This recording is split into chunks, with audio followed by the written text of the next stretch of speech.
Assalamualaikum warahmatullahi wabarakatuh. Halo kawan-kawan semua, mohon bantu subscribe ya. Bunyikan juga loncengnya ya, agar Anda dapat notifikasi setiap ada video baru dari Jalan Kebaikan. Terima kasih. Bismillahirrahmanirrahim. Assalamualaikum warahmatullahi wabarakatuh. Alhamdulillah. Alhamdulillahi ala ni'matil iman. Wassalatu wassalamu ala sayyidina Muhammadin sahibil wasyifa'ah. Wa ala alihi wa sabbihi wa tabi'ihi ajma'in. Ashhadu an la ilaha illallah wahdahu la syarika lah. Wa ashhadu anna Muhammadan abduhu wa rasuluhu sallallahu alaihi wa ala alihi wa ashabihi wa man sarbidahu ajma'in amma ba'd. Faya ayuhal muslimun ittaqullaha haqqa tuqati wa la tamutunna illa wa antum muslimun. Jemaah dimanapun Anda berada, Alhamdulillah. Alhamdulillahi Rabbil Alamin. Di subuh kali ini, kita masih sempat diberikan nikmat-nikmat dari Allah Subhanahu wa Ta'ala. Baik nikmat kesehatan, kesempatan, sehingga kita masih bisa menghirup oksigen di muka bumi ini. Itu adalah salah satu kenikmatan yang sangat luar biasa, yang sangat kita syukuri, yang diberikan oleh Allah Subhanahu wa Ta'ala. Jemaah dimanapun Anda berada, apa kabar teman-temanku sekalian yang insya Allah dirahmati oleh Allah? Apa kabar jiwanya hari ini? Apa kabar iman hari ini? Sudahkah terisi dengan membaca ayat suci Al-Quran di Qiyamul Lail tadi atau di subuh hari ini? Utamakan ketika kita terbangun dari tidur, maka yang harus kita pertama kali lakukan ialah yakni salah satunya membaca Al-Quran. Agar sekiranya ketika kita bangun dari tidur, yang kita kerjakan bukan kerjaan dunia, akan tetapi yang kita kerjakan adalah kerjaan akhirat. Jemaah sekalian yang insya Allah dirahmati oleh Allah Subhanahu wa Ta'ala. Pada kesempatan yang sangat mulia ini, sesuai tema yang diangkat, yakni kenapa kita hijrah setengah-setengah. Ya. Mungkin subuh kali ini pertama kali dilaksanakan, karena biasanya ba'da Isya. Jadi ini pertama kali, dan alhamdulillah ini adalah salah satu kegiatan yang sangat menginspirasi tokoh-tokoh muda atau masyarakat di luar sana. Jemaah sekalian yang insya Allah dirahmati oleh Allah Subhanahu wa Ta'ala. Berbicara tentang hijrah teman-teman sekalian yang insya Allah dirahmati oleh Allah, ada banyak para sahabat Nabi yang kita ambil contoh atau bisa menjadikan kekuatan atau dorongan, sehingga teman-teman sekalian atau jamaah sekalian di luar sana bisa berhijrah dengan kuat, bisa berhijrah dengan tenang, bisa berhijrah terus menerus. Karena hijrah itu jamaah sekalian tidak memandang bilang hari ini saja, tidak memandang bilang besok tapi hijrah itu harus berputar terus menerus. Dari angka 1 menuju angka 10. Dari angka 10 menuju lagi angka 1. Begitu seterusnya. Ada beberapa sahabat Nabi yang berhijrah di jalan Allah Subhanahu wa Ta'ala, yang bisa kita ambil contoh, yakni Umar bin Khattab radhiyallahu an, Mus'ab bin Ubay radhiyallahu an, atau mungkin sahabat-sahabat lainnya. Akan tetapi hari ini saya akan ceritakan seorang tokoh yang sangat mengapresiasi kita dalam proses hijrahnya, di mana dia berhijrah itu berhijrah secara kafah atau secara menyeluruh, yakni Abdurrahman bin Auf radhiyallahu anhu. Kalau kita mendengar nama ini, yakni Abdurrahman bin Auf radhiyallahu anhu, nama ini tidak terlalu terpopuler dengan sahabat-sahabat yang lainnya, seperti Umar bin Khattab, Utsman bin Affan, tidak terpopuler seperti mereka. Akan tetapi di dalam kehidupan sehari-hari Abdurrahman bin Auf ini radhiyallahu anhu, begitu banyak contoh-contoh yang kita bisa ambil petik di dalamnya, yakni Abdurrahman bin Auf radhiyallahu anhu ini adalah seorang yang kaya raya di zaman dulu. Dia mempunyai harta yang sangat melimpah, sehingga dia mempunyai inisiatif untuk berhijrah di hadapan Allah Subhanahu wa taala, di jalan Allah Subhanahu wa taala. Dia berhijrah memulai dari kota Madinah pindah ke Mekah. Akan tetapi ketika Abdurrahman bin Auf ini ingin berhijrah ke Mekah, apa yang terjadi? Ternyata tidak begitu gampang, jamaah sekalian. Karena Abdurrahman bin Auf dihalangi oleh kaum kafir Quraisy. Lalu apa yang dikatakan kafir Quraisy ini? Abdurrahman bin Auf, Anda bisa keluar dari kota ini, akan tetapi satu syaratnya, yakni jangan membawa harta sedikit pun dari kamu. Maka Abdurrahman bin Auf dengan semangatnya berhijrah, dengan semangatnya untuk berubah, dia tinggalkan semua harta warisannya. Maka kafir Quraisy pun bertanya kepada keluarganya, yakni sama istrinya atau anaknya, apakah kamu juga ingin meninggalkan kota ini? Kalau kamu ingin meninggalkan kota ini, maka jangan sama sekali membawa hartamu. Sayang demi sayang, apa yang dilakukan istrinya, dia tetap tinggal di kota itu. Maka dari itu Abdurrahman bin Auf pergi berhijrah, berjalan dengan sendirinya. Dia tidak goyah, tidak terpengaruh dengan godaan-godaan kafir Quraisy dulu. Jamaah sekalian yang insya Allah dirahmati oleh Allah Subhanahu wa taala. Salah satu contoh yang bisa kita petik ialah bahwa harta ini hanya sementara. Harta ini adalah titipan dari Allah Subhanahu wa taala. Ketika Allah Subhanahu wa taala ingin menarik semua harta kita detik ini pun, maka semua akan kembali kepadanya. Maka dari situlah Abdurrahman bin Auf hijrah dengan modal baju yang dipakainya. Dia tidak membawa harta sedikit pun. Apa yang terjadi di perjalanan? Dia melakukan perdagangan.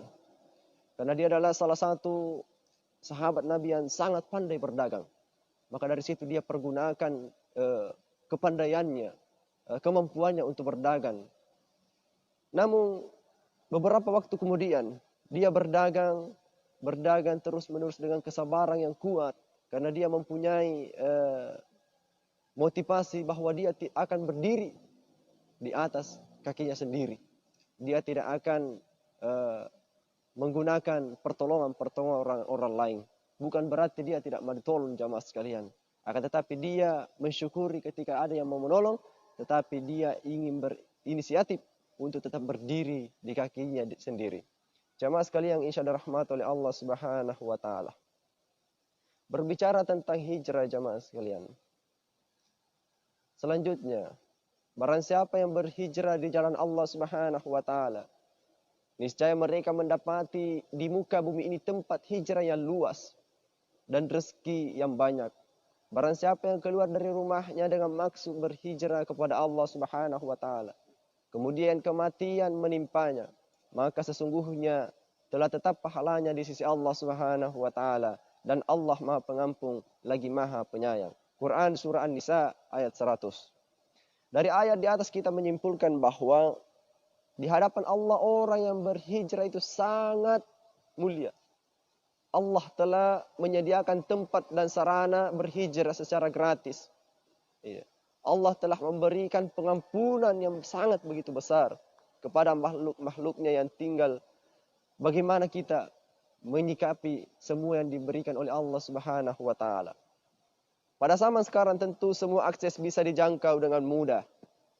Mulai dari akses transportasi, tempat tinggal, komunikasi, media dakwah dan lain sebagainya. Seharusnya dengan kemudahan akses tersebut ini, kita harus lebih semangat dalam berhijrah jamaah sekalian insyaallah rahmatullah Allah. Begitu banyak godaan-godaan ketika kita berhijrah, yakin dan percaya. Ketika seseorang ingin berinisiatif berhijrah di jalan Allah Subhanahu wa taala, yakin dan percaya tidak ada orang yang berhijrah tanpa ujian yang dia lewati. Kenapa diberikan ujian? Karena seseorang hamba yang diberikan ujian oleh Allah Subhanahu wa taala, ketika dia mampu menghadapi ujian tersebut, maka dia akan diangkat derajatnya oleh Allah Subhanahu wa taala. Jamaah sekalian yang insyaallah rahmati oleh Allah Subhanahu wa taala. Kembali kepada kisah Abdurrahman bin Auf radhiyallahu anhu. Maka ketika dia berdagang jamaah sekalian, dia kembali kaya, harta dan warisannya dikembalikan oleh Allah Subhanahu wa taala melalui dagangannya. Akan tetapi ingat, Abdurrahman bin Auf tidak sombong di hadapan Allah Subhanahu wa taala. Dia tetap berhijrah, dia tetap menyumbangkan, bersedekah di jalan Allah Subhanahu wa taala. Seluruh warisannya disumbangkan di jalan Allah Subhanahu wa taala. Akan tetapi berniat untuk mengurangi harta jamaah sekalian. Karena Abdurrahman bin Auf heran juga, semakin dia memberi, semakin Allah memberikan juga harta, memberikan juga rezeki. Maka dari situlah Abdurrahman bin Auf menangis. Menangis karena kenapa? Bukan berarti menangis karena hartanya yang dulu hilang. Akan tetapi dia menangis karena semakin banyak dia berikan kepada orang, maka Allah juga semakin banyak yang diberikan kepadanya. Mengapa dia menangis? Karena hartanya nanti akan dihisap oleh Allah Subhanahu wa taala di akhirat kelak. Iya. Jemaah sekalian yang insyaallah dirahmati oleh Allah. Maka terkadang ada jemaah di luar sana bertanya kepada saya atau kepada ustaz-ustaz lainnya atau kepada guru-guru lainnya. Iya. Mengapa terkadang ada orang kaya akan tetapi dia tidak sholat? Kenapa dia kaya akan tetapi dia tidak sholat? Ingat, tidak semuanya orang yang diuji oleh Allah itu adalah orang miskin atau tidak orang-orang yang tidak mampu. Akan tetapi orang kaya pun diuji oleh Allah Subhanahu wa taala, bahkan lebih berbahaya dari orang miskin. Kenapa? Semakin banyak harta yang kita miliki, maka semakin diuji kita. Iya. Apakah harta kita dipergunakan di jalan Allah Subhanahu wa taala atau sebaliknya? Ketika harta kita dipergunakan di jalan Allah Subhanahu wa taala, maka insya Allah akan memberkati kita di akhirat kelak atau di alam kubur. Akan tetapi sebaliknya, ketika harta kita tidak dipergunakan di jalan Allah, kita pergunakan dengan pribadi kita sendiri, maka takutlah kepada dihisap oleh Allah Subhanahu wa taala di akhirat kelak. Jemaah sekalian yang insyaallah rahmat oleh Allah Subhanahu wa taala.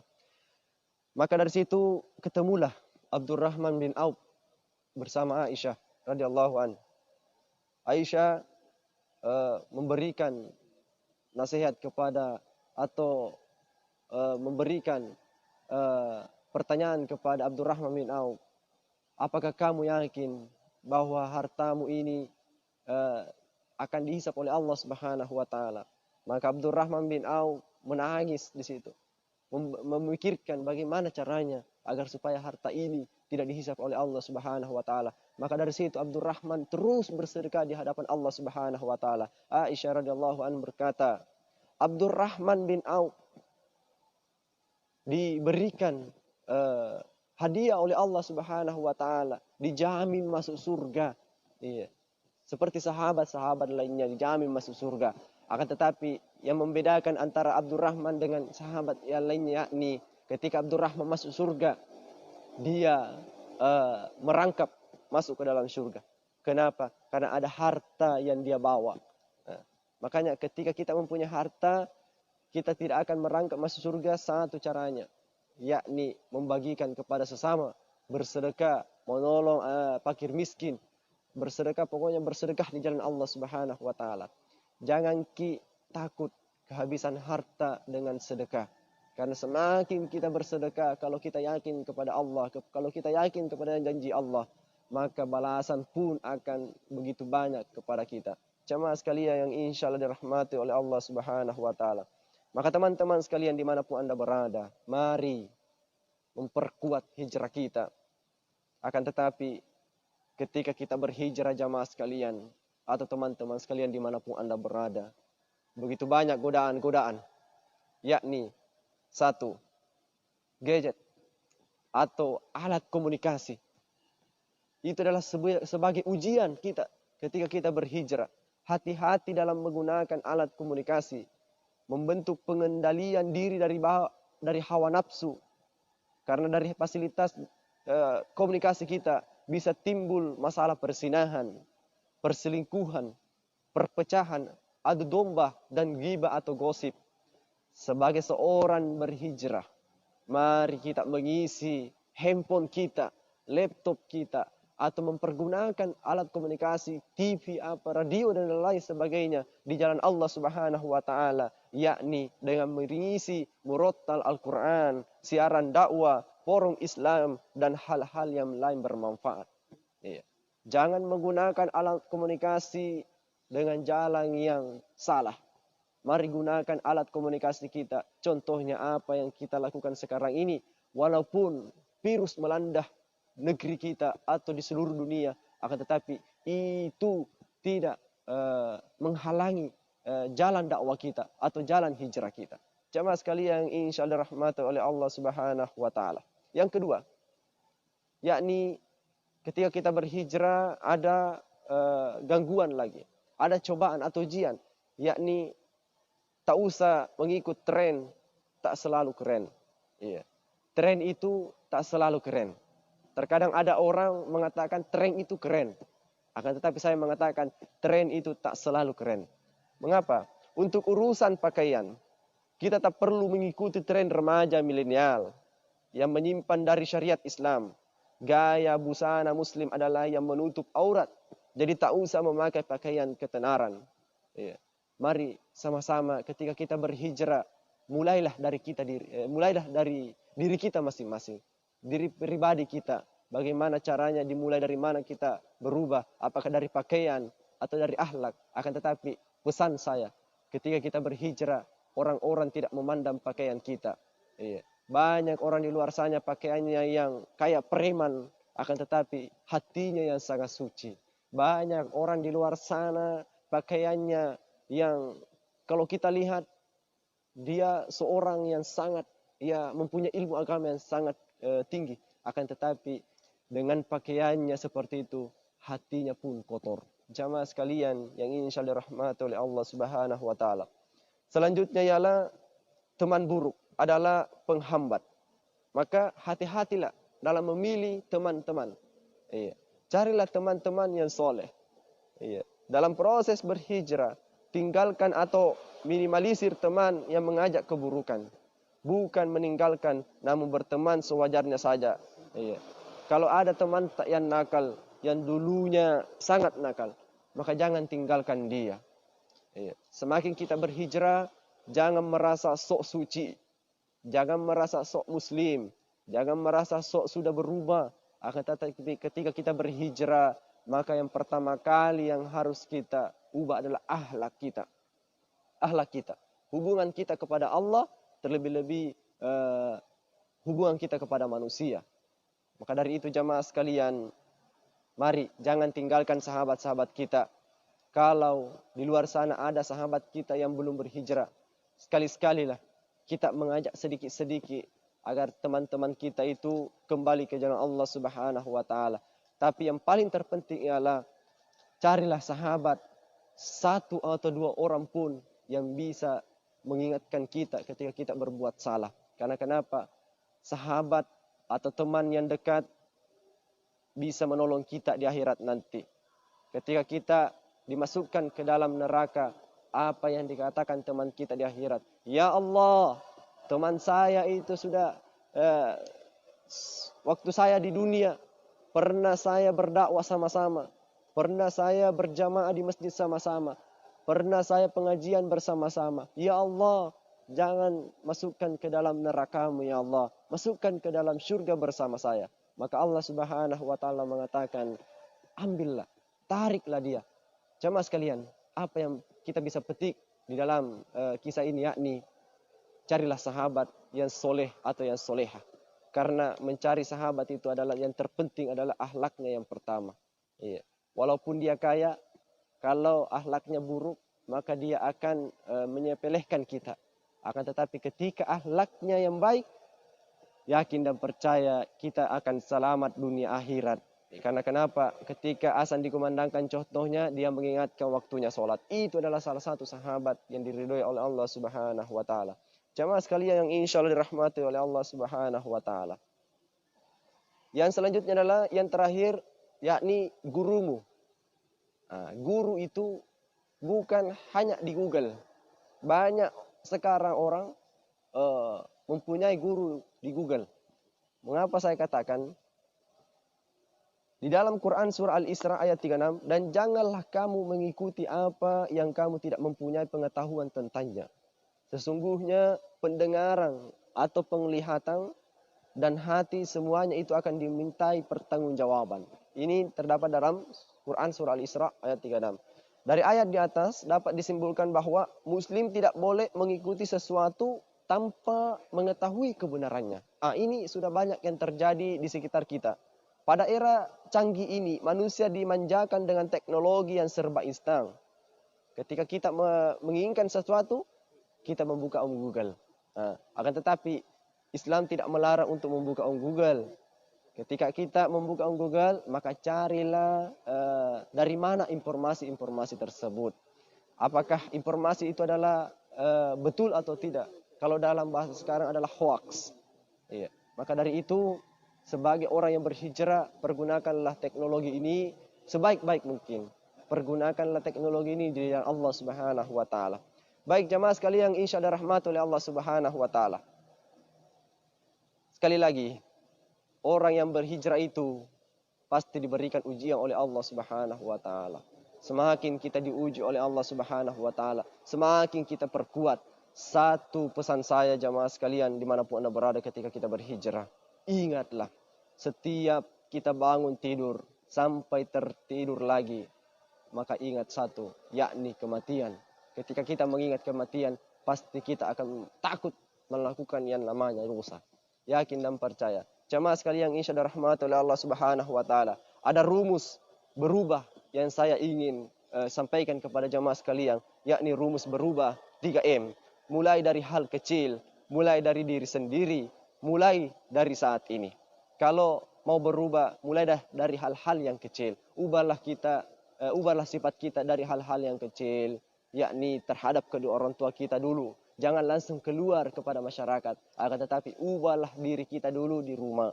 Iya, membantu keluarga, khususnya orang tua. Baru rumus yang kedua, mulai dari diri sendiri. Jangan langsung mendakwai seseorang.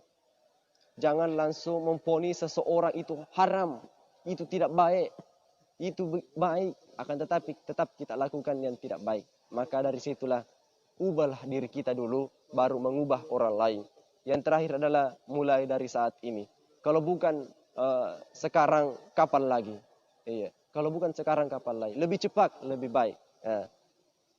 Sekedar mengingatkan bahwa perjalanan menuju kubur tidak pernah libur jamaah sekalian. Waktu terus berjalan. Kita tidak tahu kapan ajal kita menjemput kita. Maka dari itu, jangan menunggu waktu untuk berubah. Jangan tertipu dengan usia mudamu. Karena syarat mati tidak selalu tua. Dan janganlah terpedaya dengan tubuh yang sehat. Karena syarat mati tidak semestinya bilang sakit, pi baru mati. Tidak semestinya. Maka dari itu, kuatkan diri kita. Kuatkan iman kita. Kuatkan hijrah kita. Karena kenapa? kematian akan menjemput dimanapun Anda berada. Jamaah sekalian insya Allah rahmat oleh Allah Subhanahu wa taala. Mungkin pada kesempatan yang sangat mulia ini sampai di sini yang saya bisa sampaikan. Yang jelas yang saya katakan tadi itu adalah bukan dari saya semua. Ya. Yang saya katakan adalah bukan untuk bermaksud menggurui jamaah sekalian atau teman-teman sekalian dimanapun Anda berada. Karena saya sebagai pembicara di sini masih terus belajar, masih terus mengasah diri untuk berhijrah di jalan Allah Subhanahu wa taala. Mungkin sekian dari saya dan selamat beraktivitas pagi hari ini. Semoga Allah Subhanahu wa taala memberikan kemudahan, kelancaran rezeki, memberikan kesehatan sehingga kita bertemu lagi di hari esok. Mungkin sekian dari saya. Assalamualaikum warahmatullahi wabarakatuh.